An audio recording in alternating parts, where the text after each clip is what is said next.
तेबे पुणी फेरिला ताती गलगल करिब ग्रीष्म प्रभाव 31 जाए निस्तार नाई छटपट हेब जनजीवन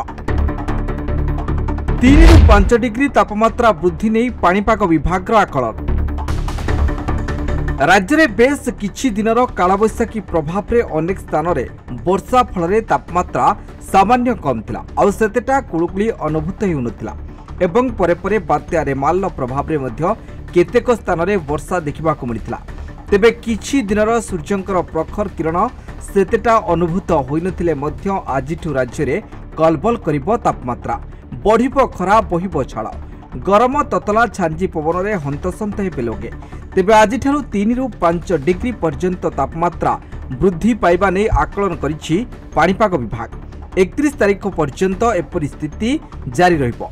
यासो किछि स्थान रे कालबैशाखी जनित वर्षा हेबार संभावना रहिछि। वर्तमान राज्य रे दिन तापमात्रा 7 ରୁ 8 डिग्री कम रहिछि। सेपटे मे 31 बा जून 1 तारिख रे केरल छुइबो मौसुमी बायु। केरल छुइबा पई पाग अनुकूल रहिछि। मे 19 तारिख सुधा दक्षिण पश्चिम मौसुमी बायु दक्षिण अंडमान सागर दक्षिण पूर्व बंगोपसागर और निकोबर द्वीपपुंज छुइब।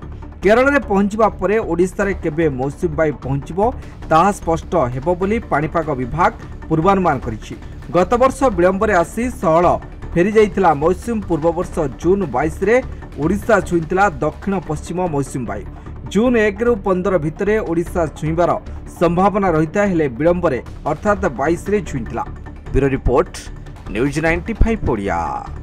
देश विदेश रो कोण अनुकोण टेक्निक खबर देखंतु आम सह यूट्यूब फेसबुक और इंस्टाग्राम रे आमको देखंतु लाइक शेयर और सब्सक्राइब करने को आद्य भूलंतु।